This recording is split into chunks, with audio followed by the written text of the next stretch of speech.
beberapa minggu ini saya ketemu beberapa para banker, para banker asing, bank asing di Jakarta. Mereka nanya ke saya terus, Pak, hari-hari ini kita lagi sibuk semua nerapin yang disebut konvensi Basel 1, Basel 2. Kalau yang kerja di bank pasti tahu apa itu konvensi Basel 1, Basel 2, itu adalah ratifikasi tentang perbankan. Jadi semua perbankan di seluruh dunia sekarang udah sama semuanya. Even yang bank syariah pun semua sistemnya sama. Wah, kalau gitu kita benar-benar udah di sistem Babel dong, Pak, kalau gitu. Ya, saya bilang betul. Wah, kalau gitu emang Tuhan Yesus segera datang. Saya bilang iya, itu betul yang sekarang bakal terjadi hari-hari ini seperti itu. Terus saya juga ketemu sama salah satu manajer senior sekuritas company yang kerjanya jual beli saham. Saya tahu dia paketnya udah 9 digit, gajinya paling nggak udah 70 jutaan sebulan, itu mobil juga udah mobil yang bagus gitu, Camry, apa semua dari kantornya. Dia datang ke saya, Pak, saya mau keluar kerjanya. Kenapa saya bilang mau keluar? Saya nggak tahan, analisa saya semua berantakan, saham kok nggak, udah susah, analisanya gimana semua. Saya mau keluar. Saya bilang sabar dulu, jangan cepat keluar. Saya bilang kita berdoa di hadapan Tuhan. Terus yang kedua, yang ketiga adalah istri saya cerita di Padang kemarin pas gempa bumi, ada seorang bapak, engkau udah 20 tahun bisnis, mulai dari motor, ya jual beli motor sampai dia jadi dealer paling terkenal di salah satunya di Padang. Pas motornya baru masuk 200-300 unit masuk ke Padang, yang skutik, yang metik tadi, tahu-tahu gempa bumi terjadi. Rukonya yang 3 lantai ambruk jadi 1 lantai. Akhirnya motor yang ratusan tadi hancur berantakan semua. Dia lagi bingung gimana penyelesaian pembayarannya ke pabrik di Jakarta. Dengan ngedengar istri saya cerita seperti itu, saya ingat lagi kejadian di Medan 5 tahun yang lalu. Pas tsunami terjadi di Banda Aceh, seorang engkau, udah 3 generasi di Aceh sana punya usaha. Keluarga mereka punya pabrik es. Nah, dari zaman engkongnya dulu, pabrik esnya terus berjalan baik, semua selalu keluarga itu diajarin. Kalau tinggal di Banda Aceh dulu ya, bukannya sekarang. Waktu itu masih sering banyak gerilyawan, ribut, pemberontakan, apa semua. Nah, biasanya pengusaha di Aceh punya tabungan pribadi. Selain di bank, ada tabungan sendiri yang kalau ada yang hal yang gimana dia bisa nanti tinggal keluar lari. Nah, dia punya tabungan emas lempengan gitu, emas logam. Juga punya uang, rupiah sama dolar, udah ditabung, taruh. Orang nggak ada yang tahu, di kantor dia sendiri dia taruh di bawah keramik gitu. Pas tsunami terjadi, pabrik esnya rubuh, tiang besinya juga pada terangkat. Akhirnya keramiknya terangkat, safe depositnya tadi terangkat juga. Nah, pemulung yang lagi ngambilin besi, nemuin safe deposit tadi. Akhirnya emasnya, dolarnya, rupiahnya dibawa. Dia pulang dari ngungsi dari Medan ke Banda Aceh, mau ngambil itu untuk memulai ngelihat pabriknya semua. Akhirnya safe depositnya juga habis semua. Nah, kalau kita perhatiin semua hal terjadi, tadi saya coba ngerenungin pas masuk tahun 2010 ini, kita gembala sidang juga, gembala di tempat ini juga terus berkata bahwa hari-hari ini adalah tahun pemulihan dan tahun kelimpahan, katakan amin. Nah, terus pertanyaan sekarang gimana? Kok kita masuk tahun 2010 ini gimana ngadepinnya? Supaya kita ada dalam pemulihan, kita ada dalam kelimpahan. Itu yang pertanyaan, gimana caranya sehari-harinya? Ini yang kita harus siapkan hari-hari ini. Gimana kita bisa melakukan kegiatan kita sehari-hari supaya kita ada dalam pemulihan, kita ada dalam kelimpahan. Yang mau katakan amin. Nah, semua nggak ada lain. Mesti dimulai dari hal-hal yang rohani. Yang mau katakan amin. Nah, kalau boleh diambil judul khotbah pada pagi hari ini, kebaktian yang kedua adalah berjalan bersama Roh Kudus. Yang mau katakan amin. Bilang satu sama yang lain, berjalan bersama dengan Roh Kudus. Beri kemuliaan untuk Tuhan Yesus. Kenapa kok dimulai dari semua hal-hal yang rohani, semua harus berjalan dengan Roh Kudus, karena apa? Pemulihan, berkat, kelimpahan semua dimulai dari hal yang rohani. Coba kita lihat dari Efesus pasal yang pertama. Kita lihat surat Efesus pasal yang pertama. Efesus pasal yang pertama. Kita lihat. Mulai dari ayat 1.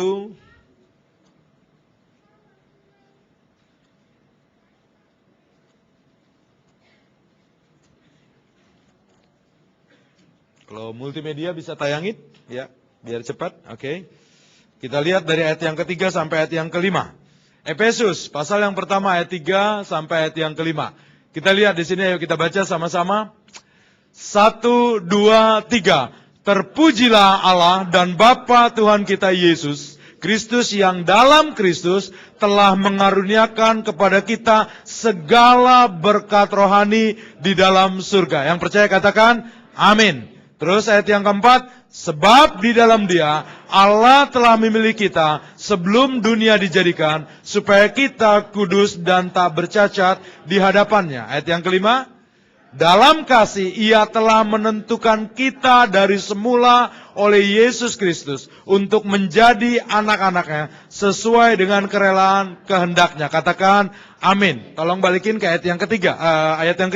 Lihat di sini bahwa Bapa di surga dengan segala kerelaannya di dalam apa? Di dalam Yesus Kristus. Kenapa kok nggak cuman dibilang dalam Yesus, tapi dalam Yesus Kristus? Karena dalam arti kata Kristus ada arti yang disebut dimulai dari Kristos. Orang yang diurapi, dia yang diurapi. Hanya di dalam Yesus yang diurapi, itu akan apa? Ada kekayaan, ada berkat dari mana?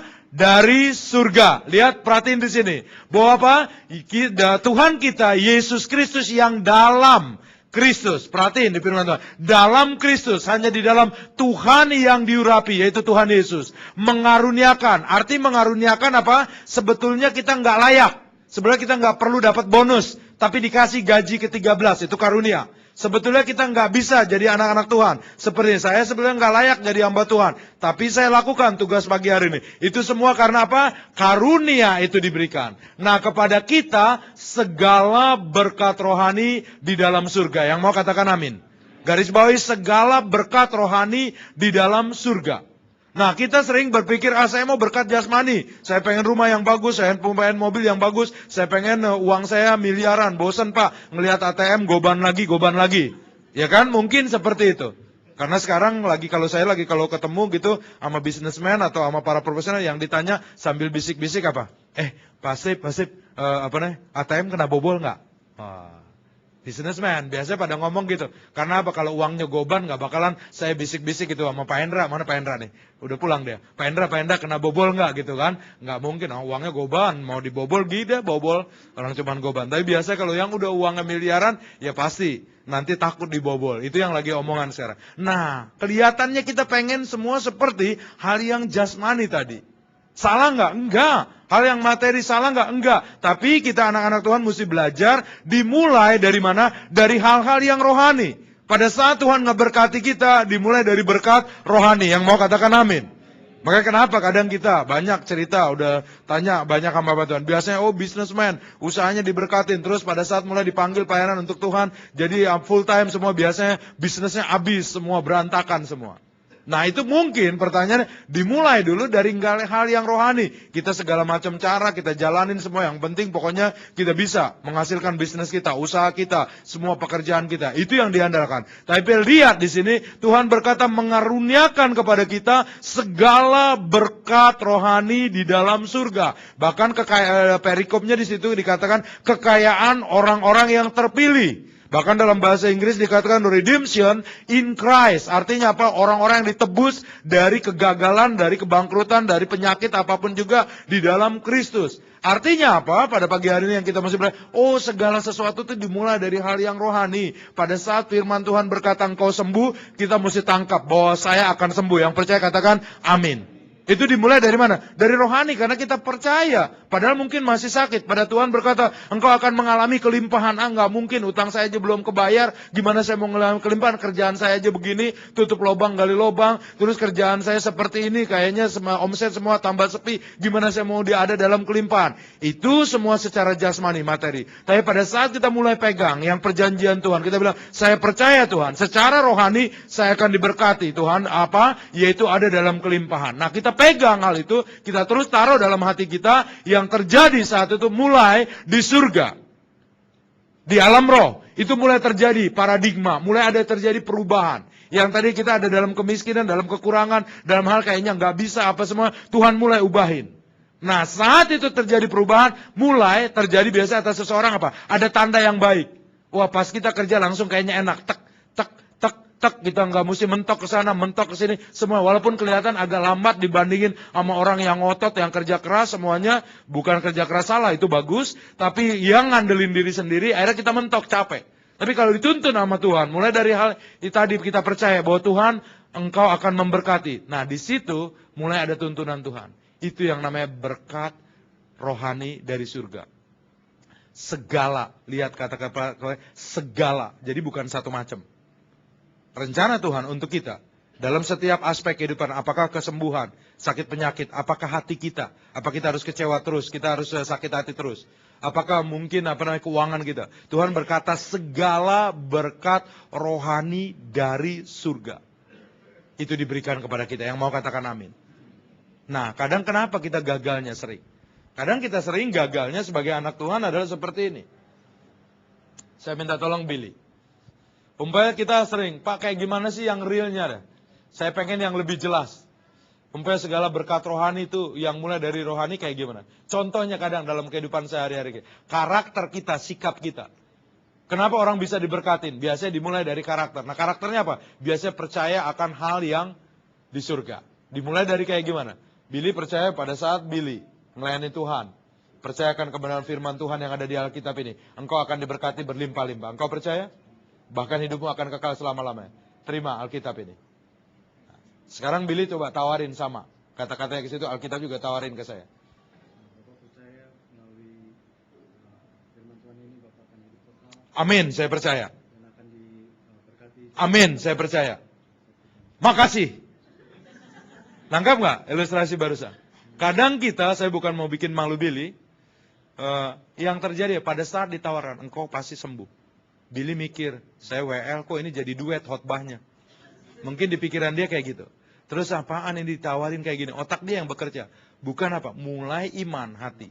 Nah pada saat ditawarkan dia ragu-ragu ngambil. Seharusnya kita anak-anak Tuhan, pada saat kita ditawarkan engkau sembuh di dalam nama Yesus, langsung taruh dalam nama Yesus, otak kita langsung bilang enggak, sakit ini oleh kuasa dari pasti sembuh, enggak pasti sembuh, enggak pasti sembuh. Langsung kita jadi auban. Tahu enggak? Langsung keras kepala sama penyakit, enggak saya pasti sembuh. Dokter bilang enggak ada pengaruh, enggak oleh kuasa darah Yesus. Di situ mulai berubah tadi. Yang rohani tadi mulai berubah menjadi apa? Jasmani. Hal yang sama, mungkin pada saat kita bisnis kita gagal, usaha kita gagal, kita lagi cari pekerjaan, belum ada lowongan terus, tapi kita terus berkata, Tuhan pasti akan memelihara saya. Terus, mungkin hari ini kita gagal, bangun pagi, besok lagi, semua. Pada saat lutut kita bergetar, kita terus minta kekuatan. Pada saat tangan kita terkulai, kita minta kekuatan. Pada saat kita tergeletak, kita bangun lagi. Pada saat kita terus, kita mulai percaya tadi bahwa Tuhan rencananya baik untuk kita semua.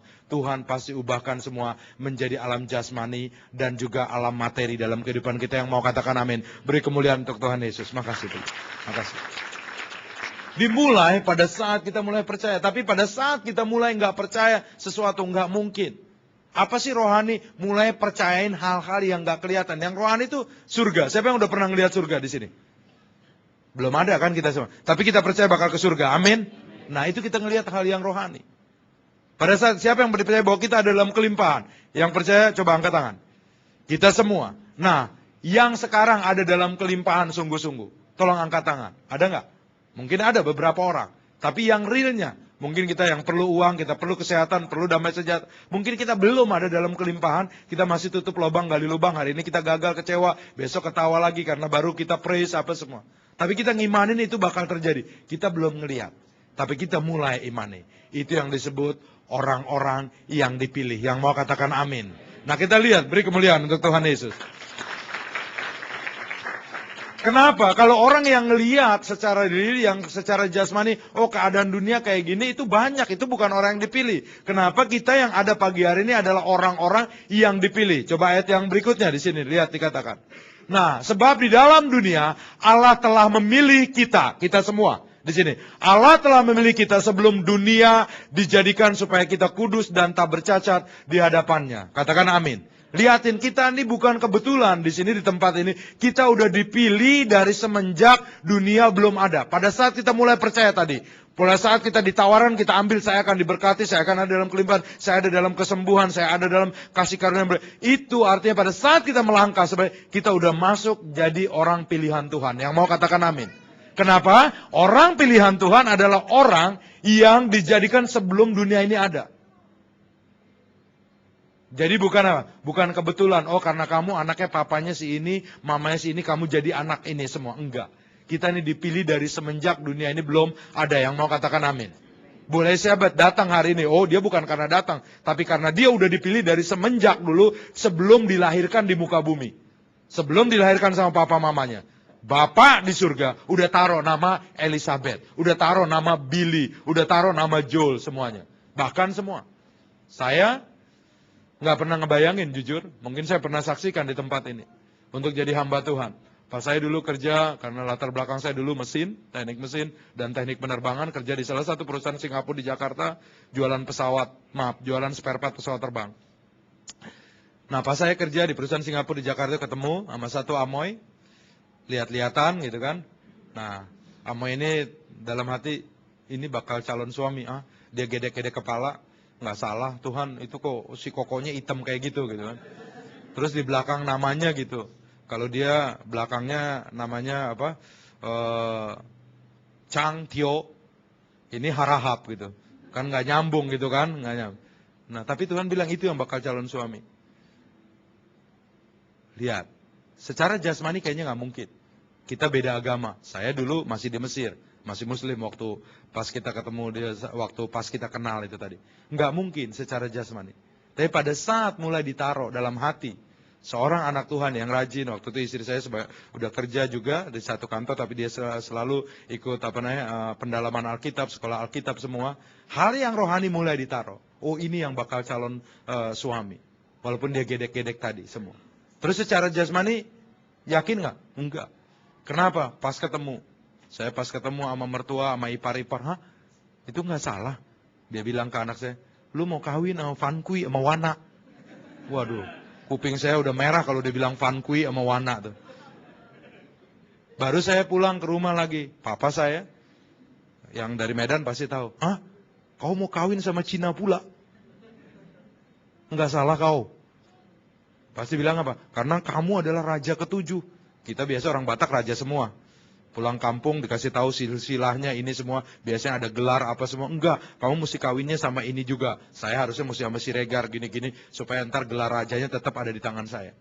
Itu semua yang terjadi. Nah secara jasmani enggak mungkin. Pada saat suatu hari saya dibangunkan pagi-pagi. Saya bilang kalau benar Tuhan Yesus itu ada, saya nggak mau nikah, saya nggak mau pacaran, saya pindah agama. Enggak, itu bukan yang diajarin orang tua saya dari kecil dan saya juga. Saya mulai terus cari Tuhan Yesus, benar nggak? Pagi-pagi saya cuma tahunya ada gereja satu di Kemah Tabernakel. Dulu di Tanah Abang 2 tuh. Almarhum Pak Beni Santoso kalau tahu gerejanya. Saya dulu datang ke situ karena tahunya itu doang. Jam 6 pagi saya datang. Saya ikut duduk paling belakang di sana. Saya pikir gereja kayak gimana sih coba. Saya pengen tahu Yesus tuh ada nggak sih? Saya pengen ketemu Yesus tuh ada, bener nggak sih Tuhan? Dia tuh yang kayak orang pada bilang di persekutuan doa di kantor pada. Saya duduk paling belakang, tangan saya gini, gitu kan apa? Itu pendeta ngomong apa gitu. Akhirnya saya sekarang jadi khotbah di mimbar sini. Saya dulu almarhum Pak Beni Santoso khotbah, saya di belakang apaan? Saya cuma pas belakangan dia selesai dia ngasih pengumuman. Nanti minggu keempat bakal ada baptisan air. Jadi yang belum daftar suruh daftar. Saya di belakang bilang. Kalau memang benar Tuhan Yesus ada, saya belum bilang Tuhan, kalau Yesus ada, saya bilang itu baptisan jangan minggu keempat tapi minggu depan. Saya ngomong sendiri di belakang. Udah selesai kebaktian, kolekte apa, udah mau bubaran, saya masih ingat. Almarhum Beni Santoso, Pak Beni Santoso naik lagi ke mimbar. Dia pengumuman, karena ada satu dan lain hal, ada perubahan, baptisan yang seharusnya minggu 4, itu dirubah jadi minggu depan, jadi yang belum daftar datang aja ke kolam renang. Saya di belakang kagetnya minta ampun. Saya kagetnya minta ampun. Yesus ada. Akhirnya saya nggak ngerti apa-apa. Dulu puji Tuhan kita ada di gereja kita nih ada bimbingan pranikah, ada bimbingan baptisan, semua ada apa. Saya dulu nggak tahu apa-apa, saya ikut aja sendiri, saya jalanin sendiri. Saya nggak bilang sama Amoy itu yang di kantor tadi, semua yang suka ngundang saya bersekutuan doa, saya datang sendiri ke tempat baptisan waktu itu di Cilandak. Saya nggak tahu. Saya lihat tadi pas pagi makanya saya berubah nih khotbahnya dari yang pagi tadi saya lihat ada baptisan pengumuman. Dianjurin lagi kalau baptis bawa sabun, bawa anduk. Saya nggak ngerti baptis datang sendiri, pakai celana panjang yang ada Terus ini juga hamba Tuhannya nggak pada nanya lagi, kamu bawa cadangan, saya dicemplungin plung. Pas pulang dari baptisan bingung sendiri. Celana saya basah dari Cilandak mau pulang ke rumah. Waktu itu saya belum punya kendaraan, masih kerja gaji 225.000. Saya naik bis, di bus saya ditontonin orang, tengah hari bolong itu semua bangku PPD basah semua. Saya masih ingat tahun 88. Tapi pada saat Tuhan berkata, aku memilih engkau dari semenjak dunia ini belum ada. Tuhan mulai terus akhirnya. Tuntun semuanya, akhirnya ada FA dulu di tempat kami tinggal. Kalau tahu Pak Hengki Peso 5 mungkin. KDP, dia tuh ketua FA-nya karena dia dari manajer Bank Pasifik waktu itu keluar karena dipanggil full time, dia tinggalin semuanya. Nah, nggak mungkin jadi ketua FA di Alpha Indah dia di tempat kami lingkungan dulu waktu itu karena dia udah jadi full time di gereja. Akhirnya ketua FA diserahin, saya dulu diserahin jadi ketua FA, akhirnya terpaksa saya jadi ketua FA. Dan saya juga nggak tahu ada yang hamba Tuhan yang nama saya diaudisi untuk jadi pengkhotbah ibadah raya. Ini semua saya nggak tahu. Tahu-tahu nama saya ada, dipanggil wakil gembala Pak Dani Tumiwa untuk diaudisi suruh khotbah 15 menit di depan semua hamba-hamba Tuhan di Kelapa Gading. Saya waktu itu masih ingat. Dikasih judul, kamu khotbah. Oh iya, kamu lewat, lulus, kamu mulai khotbah mulai minggu depan. Nggak tahu. Tapi dimulai dari mana? Taat yang kelihatan nggak mungkin. Dulu pasti bilangin fankui, wana gitu, apa semua segala macam. Kita cuma bisa nangis di hadapan Tuhan. Istri saya, dia bilang, wah ini gimana? Mungkin dia dapat hikmah supaya nggak dikatain fankui, wana, kan kita anak raja ya. Yuk kita doa semalaman. Saya masih ingat doa semalaman di Raden Saleh, di Mawar Saron waktu itu. Itu sampai pagi ada. Kita doanya apa? Untuk pernikahan, kalau istri saya pokok doanya apa? Supaya bisa nikah di hotel bintang 5. Padahal gajinya 225.000 waktu itu. Saya cuma satu, supaya papa mama saya walaupun pakai jilbab datang ke gereja ngelihat kami diberkatin. Saya pokok doanya itu. Akhirnya tiap malam kita doa semua. Kasih karunia. Kasih karunia. Imlek tahun 1990. Dulu waktu itu belum ada Grand Hyatt, belum ada Ritz Carlton, apa semua yang ada cuma Borobudur, Pan Pacific, Mandarin. Akhirnya pas karena waktunya cuma persiapannya nggak 6 bulan lebih, Tuhan mulai bukain. Akhirnya di Hotel Horizon di Ancol itu, di Krakatau Room, 1.000 orang. Kalau kita ngelihat dari jalan tol, malam-malam ditulis pakai lampu besar di listrik. Resepsi pernikahan Jul Harahap dan Kristina Wati Purwadi. Ii, Uu, Cecek, Amang Tua pada nanya, itu dapat konglomerat dari mana? Bisa kawin di Horizon. Kita jawab, konglomerat dari surga. Beri kemuliaan dari Tuhan Yesus. Haleluya.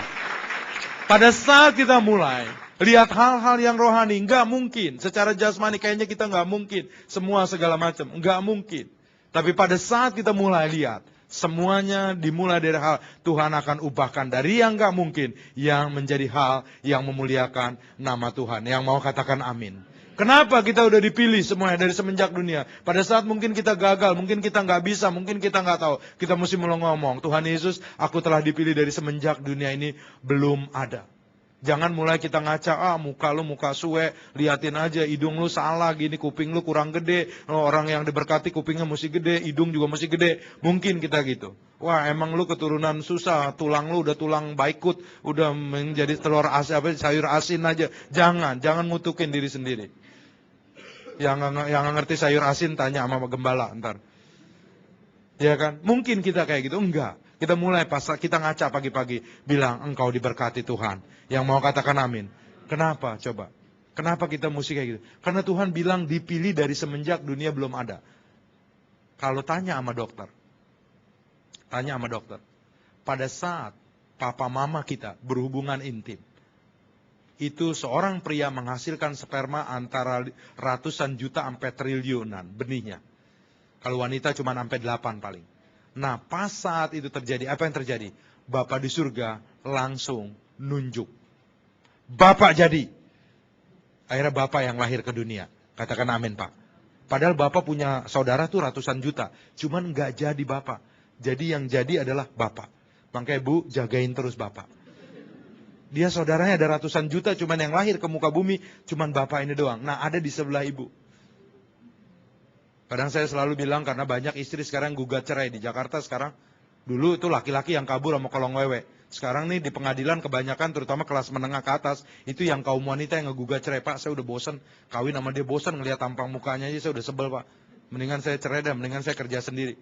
Saya bilang sama ibu-ibu, kaum wanita di sini yang udah nikah, sabar Bu. Suami ibu senyebel-nyebelinnya, itu kalau dibuang second hand-nya masih laku di luar.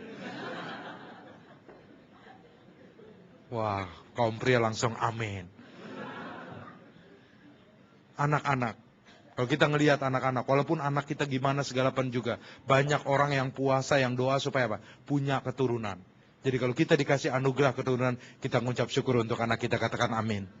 Di situ semua. Kenapa kita udah dipilih dari semenjak dunia? Bukan kebetulan kita ada. Jangan kita bilang, oh ini tahun ciong, oh ini macan, bukan macan emas, apa segala. Enggak ada urusan sama itu. Kita semua udah dipilih dari semenjak dunia ini belum ada. Bahkan dari ratusan juta saudara kita yang lahir ke muka bumi. Luar biasa enggak? Bilang satu sama yang lain, engkau telah dipilih dari semenjak dunia belum ada. Engkau telah dipilih dari semenjak dunia belum ada. Engkau telah dipilih dari semenjak dunia belum ada. Katakan amin. Beri kemuliaan untuk Tuhan Yesus. Haleluya. Mungkin yang kaum wanita mikir, enggak, yang mesti kalau enggak cantik zaman sekarang semua segala macam. Sabar saya bilang. Biarkan Roh Kudus sendiri yang ada dalam kita, itu yang membuat kita cantik. Yang mau katakan amin. Supaya kadang, saya bilang, sampai supaya cantik, kaki aja mesti digigitin ikan teri. Ya kan? Saya bilang dulu orang makan ikan teri, sekarang ini kaki dimakanin sama ikan teri. Tuh banyak di bawah kan ada fish spa gitu kan. Yang spa ikan itu semua digigitin semua. Pas istri saya cerita, saya bilang, wah enakan jadi hamba Tuhan. Saya bilang, kenapa emang kalau hamba Tuhan? Waktu itu dia nggak ikut ke saya ke Bengkulu. Kenapa saya bilang? Ke Belitung. Pas saya ke Belitung waktu itu pelayanan di Pulau Belitung. Tahu-tahu pas mau baptis jemaat. Pas datang baptis nggak ada kolam renang, yang ada kolam beneran. Empang. Pas saya masuk ke empang, kok kaki saya geli banget. Saya bilang kenapa? Pas saya lihat, ikan teri lagi ngegigitin kaki saya. Saya bilang haleluya, hamba Tuhan ke spa juga. Gratis lagi. Beri kemuliaan untuk Tuhan Yesus. Amin. Haleluya, haleluya, haleluya. Yang nanti ke Sungai Yordan. Yang mau baptis nanti di Sungai Yordan di Israel juga sama. Pas kita masuk ke Sungai Yordan, nanti kalau kaki kita geli, kita liatin. Kaki kita lagi digigitin sama ikan teri. Ikan kecil-kecil semua ngegigitin ikan teri kita semua. Nggak usah. Cantik itu dimulai dari mana? Dari Roh Kudus. Yang mau katakan amin. Pada saat ada Roh Kudus dalam kehidupan hati kita bersukacita. Pada saat kita bersukacita, wajah kita langsung berubah. Ada orang yang tampan, cantik, tapi bete terus, nyebelin terus. Tapi pada saat mungkin orangnya nggak cantik, nggak tampan, tapi dia charming, dia enak, semua ngelayanin di toko atau di restoran semua enak. Bahkan kita secara nggak sadar tip kita langsung kasih yang besar. Tapi kalau ngelihat orang jengkelin, padahal mungkin dia keren, tapi sikapnya seperti harusnya kita mau kasih tip malah nggak keluar. Lihatin, dimulai dari apa? Inner, dari dalam semuanya. Makanya istri saya cerita lagi di Jakarta katanya baru ada orang sekarang kalau mau cantik dihipnotis. Lihatin. Supaya hatinya dimulai di apa? Matanya. Dihipnotis semua. Sampai bapak ganteng. Nanti keluar perasaannya ganteng. Benar ini sekarang. Yang sales, yang training sales. Yang udah top eksekutif. Banyak sekarang apa? Sebetulnya kita lagi dihipnotis dengan goal seperti itu. Sekarang lihatin, makanya kenapa kita mesti mulai apa? Dengan Roh Kudus yang ada dalam diri kita. Karena kalau kita ntar salah-salah, ntar apa? Pas kita beli bawang putih, ntar kita dihipnotis. Cuman mau beli 50.000 jadi 500.000. Jangan main-main sekarang. Pak, nakut-nakutin. Enggak, sekarang itu yang ditawarkan. Coba lihat buku-buku di Gramedia. Tahun ini, supernatural, semuanya apa? Orang diajarin ke apa? Hipnotis, kesembuhan holistik, semuanya seperti itu. Itu yang semua yang spirit, yang roh tadi. Tapi Tuhan mau kasih ke kita semua Roh Kudus yang penuh dengan damai sejahtera supaya kita dikuatkan, kita dibuat cantik, kita dibuat tampan. Yang mau katakan amin. Pak, jadi kalau gitu saya nggak usah spa ikan teri lagi, nggak, terusin aja. Yang mau ke spa tetap spa, nggak dosa kok. Nikmatin, itu berkat dari Tuhan yang bisa kayak gitu. Cuman bukan itu tujuan untuk cantik. Yang mau katakan amin.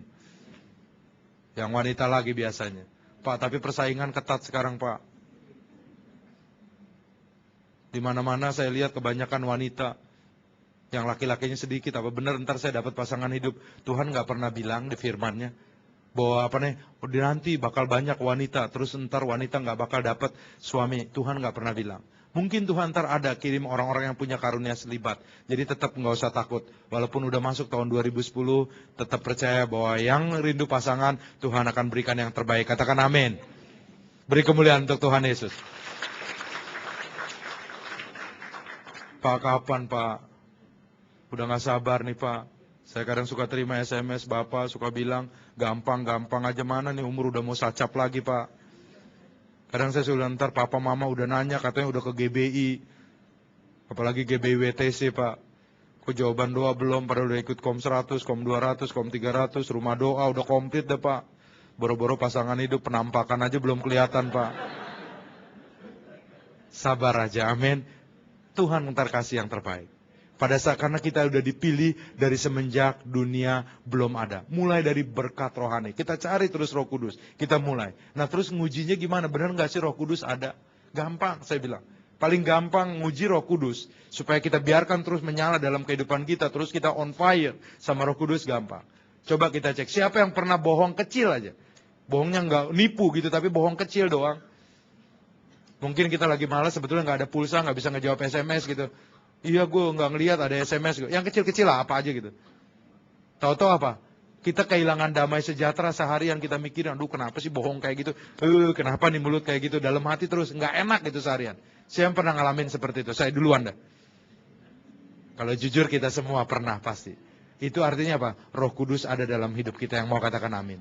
Tinggal kita mau aktifin nggak? Pada saat kita kerja, setiap hari kita minta tuntunan Roh Kudus. Ambil keputusan jangan yang salah. Mau stokin barang, kita minta tuntunan Roh Kudus. Mau utang, kita minta tuntunan Roh Kudus. Jangan supaya ntar utang tambah banyak. Akhirnya barang nggak kejual. Semuanya kita langsung ada dalam usaha. Kita mau pindah rumah, mau pindah kontrakan. Kita mau cari kerjaan. Kita izinkan Roh Kudus yang nuntun. Karena apa? Tuhan Yesus telah memberikan Roh Kudus ada dalam kita. Untuk menuntun kita, untuk menghibur kita, untuk mengajar kita. Yang mau katakan amin. Kalau orang dunia liatin, pakai suhu, pakai ini semua, segala macam, liatin aja tuh. Itu kan apa sih? Sebetulnya Roh Kudus sudah kasih gratis. Coba kalau mau nanya, sama si ini, dukun ini, paranormal ini. Bayar kan SMS kan? Iya mau nanya jidat kayak gimana aja kirim SMS. Akhirnya ini, dukun ini, omsetnya jutaan tuh dari SMS. Enggak perlu. Kalau kita mau nanya, Tuhan kenapa hidung saya kayak gini gitu kan. Kita tanya aja sama Roh Kudus. Entar Roh Kudus bukain firman Tuhan. Pasti entar Roh Kudus bilang apa? Engkau serupa segambar dengan Bapa di surga. Yang mau katakan amin. Beri kemuliaan untuk Tuhan Yesus.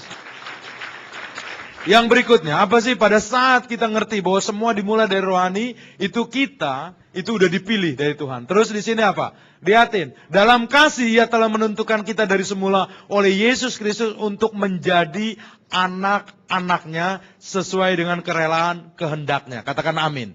Lihatin, kita udah dipanggil untuk jadi apa? Anak-anak Tuhan.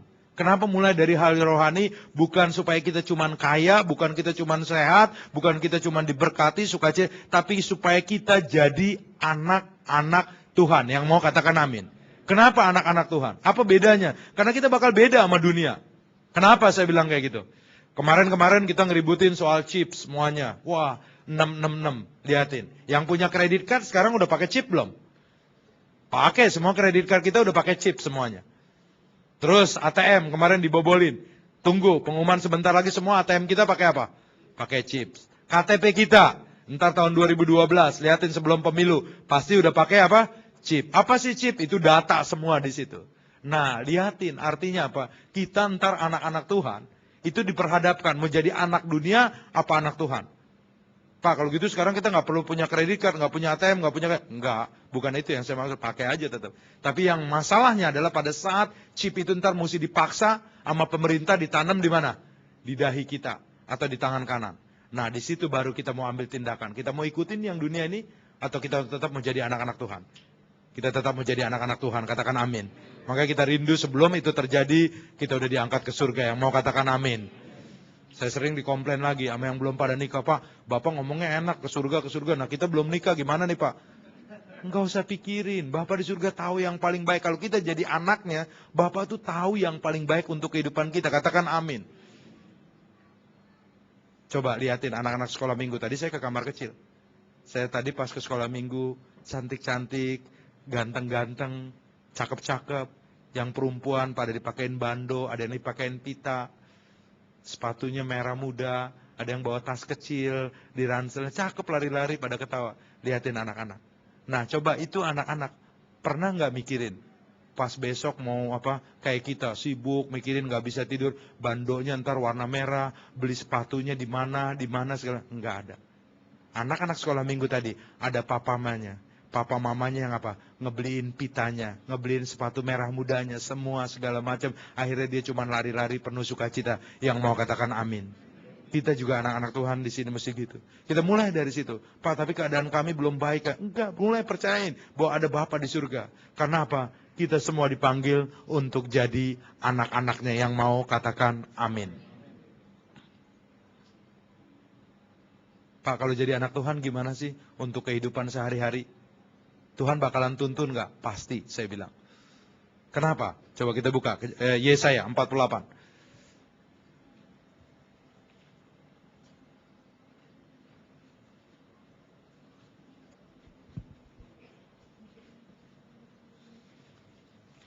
Yesaya 48 ayat 17. Lihat, pada saat berkat rohani, tadi Efesus pasal 1 ayat yang ketiga tadi, mulai terjadi atas seseorang, mulai terjadi dalam kehidupan kita. Makanya semua para businessman, profesional, ibu rumah tangga, hari ini kita mesti minta semua tuntunan dari Roh Kudus. Kita nggak bisa ngelihat pengalaman, nggak dengar apa kata orang. Karena kita pribadi berbeda dengan pribadi yang lain. Tuhan punya rencana untuk jalan hidup kita masing-masing. Kita nggak sama sama tetangga, kita nggak sama sama koko, kita nggak sama sama paman kita, om kita semuanya. Tuhan punya rencana untuk setiap jalan yang kita tempuh. Yuk kita baca Yesaya 48 ayat 17. Yesaya 48 ayat 17. Lihat, pada saat berkat rohani terjadi, ini yang terjadi dalam kehidupan kita setiap harinya. 1, 2, 3. Beginilah firman Tuhan penebusmu, yang maha kudus, Allah Israel. Akulah Tuhan Allahmu, yang mengajar engkau tentang apa yang memberi faedah, yang menuntun engkau di jalan yang harus kau tempuh. Yang mau katakan amin. Lihat di sini Tuhan berkata, akulah Tuhan Allahmu yang mengajar engkau tentang apa yang memberi faedah, yang menuntun engkau di jalan yang harus kau tempuh. Yang mau katakan amin. Lihatin, Tuhan tuh nuntun kita untuk dapatkan hal-hal yang berfaedah. Ntar kita bakalan males buang-buang waktu ke hal-hal yang gak berfaedah. Apa? Mungkin waktu kita sehari-hari. Saya pernah waktu itu pas lagi gak ada pelayanan, gak ada kegiatan apa-apa, saya pulang di rumah, saya pas lihat TV. Pas nyetel TV, tahu-tahu film Supir Bajai. Tahu tuh Supir Bajai itu kan. Pas saya baru nonton, wah lucu sih. Apa semuanya. Pas saya baru lagi enak-enak nonton, tahu-tahu Roh Kudus bilang, kalau kamu terus tontonin tuh Supir Bajai itu, film Supir Bajai itu, nanti 6 bulan kamu pasti begonya kayak istri Supir Bajai itu.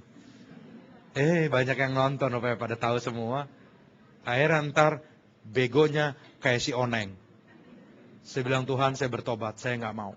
Saya matiin TV-nya, saya baca yang lain semuanya.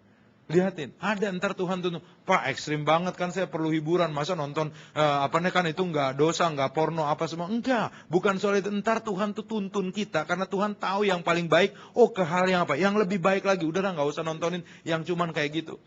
Ntar tahu-tahu sedih sendiri. Makanya kenapa kaum wanita sering ngalamin tulang keropos. Itu menurut survei di dunia. Tahu-tahu sakitnya terus karena tulang keropos semua segala. Kenapa? Karena wanita sering, yang anak-anak muda sering bilang, suka melo sendiri. Halo, yang di belakang pasti tahu apa arti melo. Melo tuh tahu sedih sendiri. Tuh wanita tuh tahu sedih sendiri. Pas ntar tadi mau ke gereja, buka hordeng, tahu hujan rintik-rintik, rintik-rintiknya jatuh ke pohon, dia sedih sendiri. Pas nonton sinetronnya mau India kayak mau Korea, padahal pemain sinetronnya nggak ngajak nangis, dia nangis sendiri di situ. Itu sedih sendiri, beda sama nangis di gereja pada saat kita ada dalam hadirat Tuhan. Yang nangis seperti itu, yang sedih sendiri tadi, karena merasa kesepian, semua segala macam. Itu apa? Tanpa terasa, tanya sama dokter. Itu di tubuh kita langsung berhenti bikin produksi yang disebut protein endorfin. Di dalam tubuh kita ada namanya protein, dalam darah yang disebut endorfin. Apa itu? Itu yang bikin kekuatan bagi tulang-tulang kita. Jadi tulang kita harusnya ntar ketemu sama tulang yang lain, itu dihalangin sama endorfin tadi, akhirnya kita nggak nyeri. Yang tadi akhirnya apa? Mengering tulang itu karena ada protein tadi, akhirnya kita nggak nyeri semua. Nah itu semua dimulai apa? Dari sedih tadi. Tapi pada saat kita ngerti bahwa setiap hidup kita dituntun untuk mendapat hal-hal yang berfaedah, bukan hal yang sedih, yang ada sukacita. Yang mau katakan amin. Bahkan Tuhan juga nuntun apa? Bukan cuman yang berfaedah, tapi Tuhan menuntun ke jalan yang udah ditentukan sama Tuhan. Apa sih jalan yang udah ditentukan sama Tuhan? Tuhan berkata dalam Mazmur 65 ayat 12. Aku yang memahkotai tahun dan jejak langkahku meninggalkan lemak-lemak. Yang mau katakan amin. Lihatin, jejak langkah Tuhan tuh berupa lumak, berupa fatness, berupa abundant. Kenapa bisa kayak gitu? Karena di ayat tadi Yesaya 48 ayat 17, Tuhan berkata, Akulah Tuhan Allahmu yang mengajar engkau tentang apa yang memberi faedah. Faedah nih, kalau coba baca yang bahasa Inggrisnya. Kalau yang ada di kitab bahasa Inggrisnya, izinkan saya baca dari bahasa Inggris. Tuhan berkata seperti ini. I am the Lord your God who teach you to profit. Arti lainnya apa? Tuhan, lihat di sini. God will teach thee to profit. Arti lain faedah apa di situ? Profit. Apa itu profit? Keuntungan. Lihatin. Sampai dagang aja, sampai usaha, sampai bisnis, sampai profesi kita. Tuhan yang mengajar, aku yang mengajar engkau bagaimana caranya mendapatkan keuntungan. Yang mau katakan amin. Kenapa kadang kita gagal? Kenapa kita salah partner? Kenapa kita salah stok? Kenapa kita salah lokasi pada saat kita buka usaha? Kenapa kita salah masuk? Karena enggak dituntun sama Tuhan gimana caranya mendapatkan keuntungan. Yang mau katakan amin. Padahal kita nggak punya jiwa dagang, tapi ngotot dagang. Ya udah, bangkrut lagi. Kenapa? Karena nggak punya hati mau apa? Untuk serve orang. Yang namanya pedagang mesti apa? Jadi hamba. Pak, emang gitu? Iya, kalau kita buka toko, kita udah sebel sama orang, kita terus merengut terus, gimana caranya? Kadang kita punya toko, mesti sampai orang yang utangnya nggak bayar aja, kita mesti tetap ramah. Tapi barang nggak kita kasih lagi. Tapi ramah tetap. Nah, kalau kita nggak bisa seperti itu, kita jangan dagang. Kalau kita nggak bisa ngelola uang, jangan dagang. Tuhan yang ngajar gimana caranya mendapatkan keuntungan. Yang mau katakan amin. I teach you how to profit. Kalau kita ngerti seperti itu, apa yang terjadi? Lihatin, Abraham tuh tahu dituntun sama Tuhan. Makanya Tuhan berkata kepada Abraham, aku akan memberkati engkau. Bahkan Abraham langsung diberkati apa? Ternaknya semua banyak. Karena dia mau dituntun sama Tuhan gimana caranya mendapatkan keuntungan. Kita bisa baca di Alkitab, dia beda sama apa? Sama keponakannya Lot. Pada saat Lot pilih tempat yang bagus, dia pilih yang dituntun sama Tuhan. Ke tempat yang gak kelihatan bagus. Akhirnya Lot berantakan di situ. Hancur berantakan. Tapi Abraham diberkati luar biasa. Penuh dengan kelimpahan. Lihatin keturunannya. Tuhan berkata dalam Ulangan 7 ayat 9. Karena perjanjianku dan belas kasihanku, aku akan memberkati engkau sampai beribu-ribu keturunan. Lihatin Tuhan janji kepada Abraham untuk ngeberkatin sampai beribu-ribu keturunan. Bukan satu keturunan, beribu keturunan. Terbukti enggak firman Tuhan ya? Terbukti. Dari mana? Gampang, lihatin. Kalau saya selalu ngeliatin dari mana? Dari Israel. Kenapa Israel? Karena di situ detak hati Tuhan. Tuhan mulai ciptakan negara itu sampai ntar Tuhan Yesus kembali untuk kedua kalinya di Bukit Zaitun. Terus apa lagi? Tuhan nanti akan memerintah di Israel sampai kerajaan 1000 tahun. Itu yang terjadi. Nah, benar nggak Tuhan ngeberkati keturunan Abraham, orang Israel? Lihatin Israel sekarang. Siapa yang pernah ke Israel?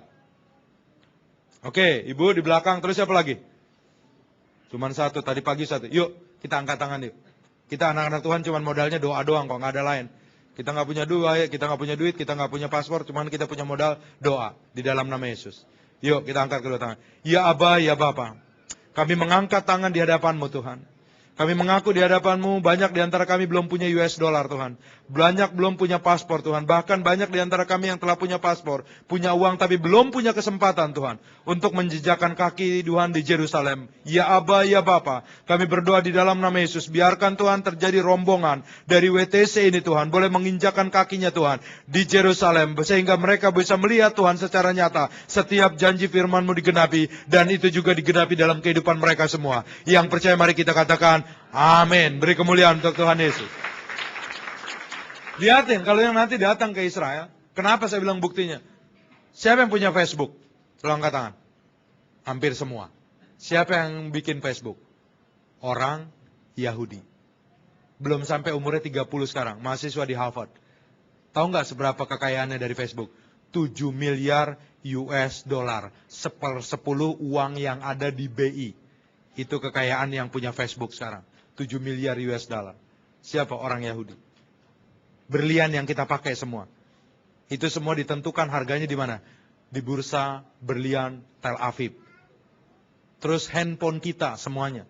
Itu semua bisa nyala, ini multimedia bisa nyala karena prosesornya, apakah mereknya Atom, apakah Pentium, apakah Centrino, sebutin. Itu semua dikembangin, dikembangin di Jerusalem atau di Haifa, baru dibawa ke lembah Silikon di San Francisco. Baru dari itu diproduksi massal di Taichung, di Taipei, di Xiamen, di Guangzhou, terus sampai ke Penang sana, baru dijual ke seluruh dunia jadi komputer, jadi HP semua. Tapi semua prosesornya itu tadi dikembangin di Israel.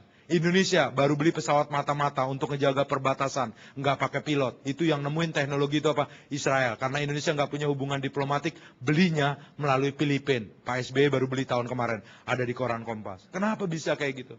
Lihatin kenapa orang Indonesia senang durian montong. Pepaya Bangkok, kelapa Bangkok.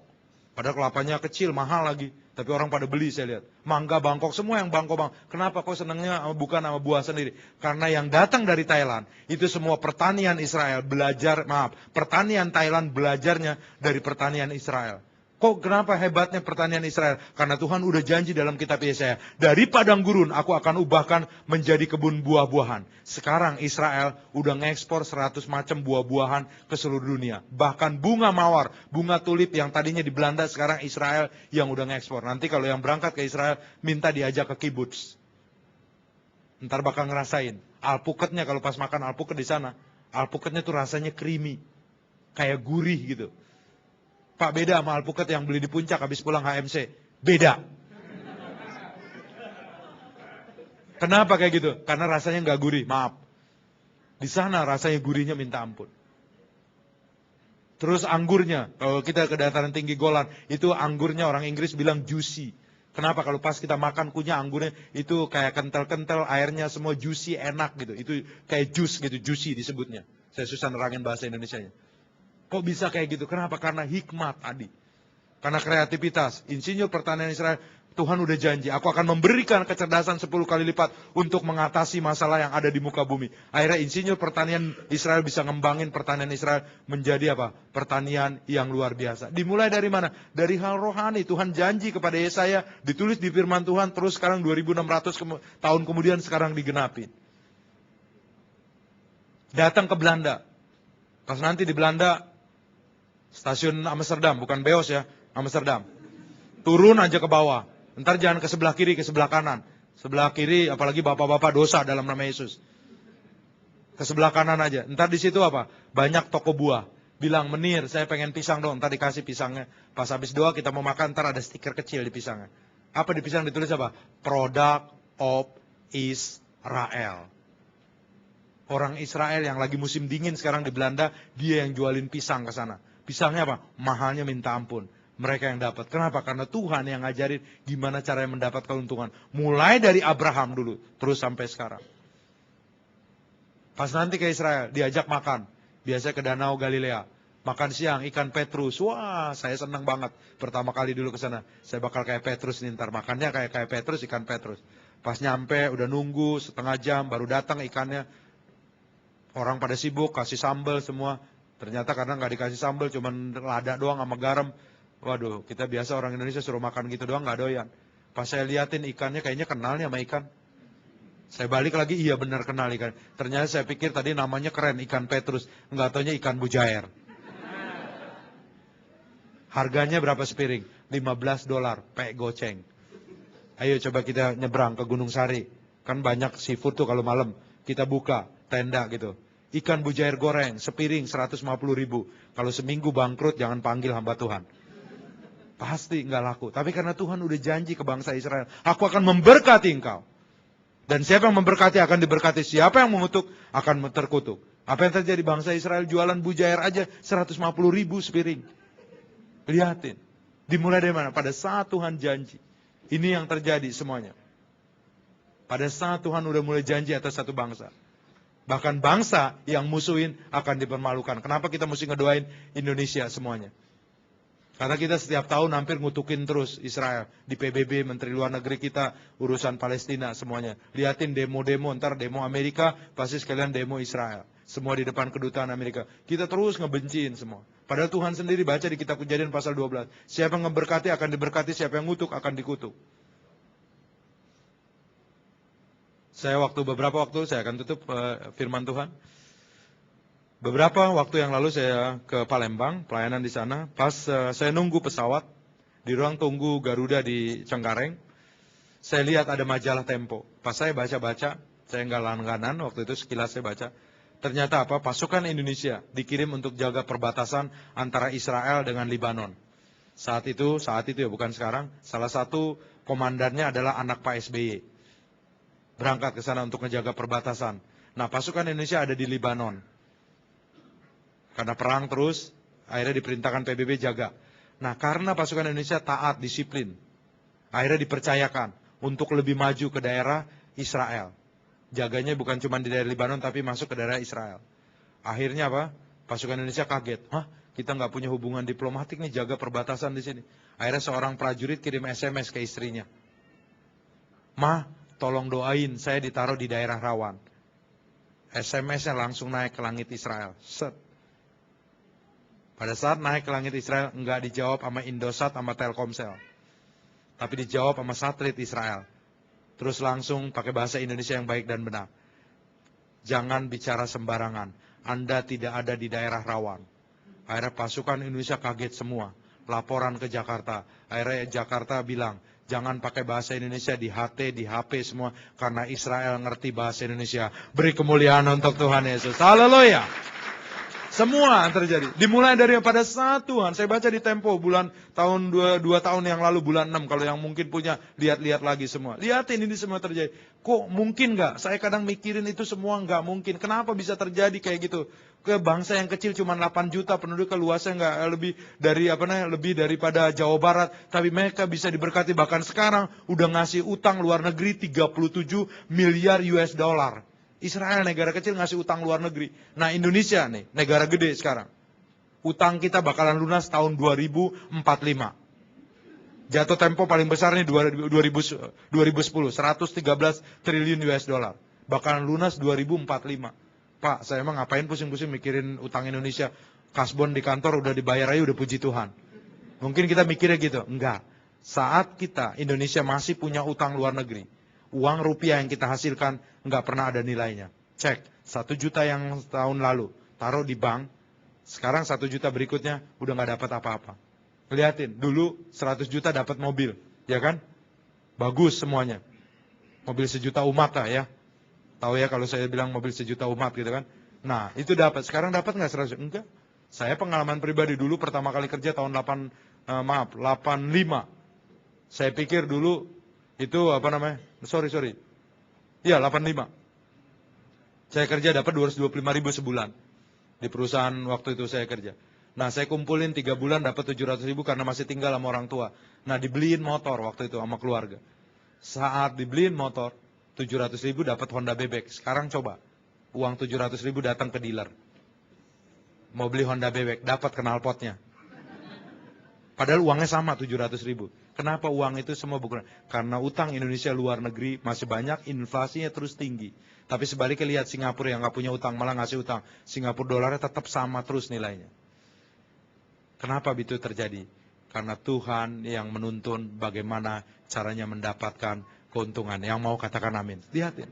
Paling baca, semua ada ditulis di Alkitab. Saya bawa bukunya di depan, yang mau belajar tentang teknologi keuangan industri Israel, terus negara Israel ada di depan situ, tinggal ganti biaya produksinya aja.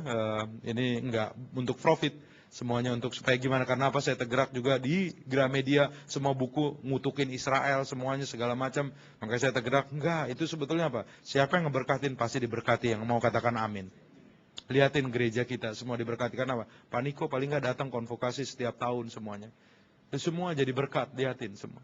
Tuhan sendiri yang berkata. Itu yang hari ini, kenapa kita di gereja setiap habis kebaktian kita doakan Mazmur 120, damai sejahtera untuk Yerusalem.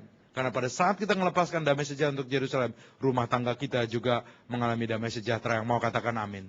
Mari kita bangkit berdiri, para worshiper, para imam musik. Makasih ya Bapak. Kita mau minta Roh Kudus pada pagi hari ini. Untuk setiap masalah kita, untuk setiap keadaan kita semuanya. Makasih ya Bapak. Makasih. surga sekali. Kita mau minta Roh Kudus sendiri yang mengajar kita. Karena semua dimulai dari Roh Kudus. Pada saat Roh Kudus memberkati kita dengan segala kekayaan dari surga, segala berkat. Artinya di situ ada kelimpahan, ada damai sejahtera, ada kesehatan, ada kekuatan, ada pemeliharaan Tuhan dalam setiap aspek kehidupan kita yang mau katakan amin. Mari kita angkat kedua tangan kita dan kita undang Roh Kudus terus masuk. Dan kita ditenggelamkan oleh Roh Kudus. Makasih ya Kudus. Kita naikkan haleluya 12 kali di hadapan Tuhan. Biarkan Roh Kudus yang mengajar kita semuanya.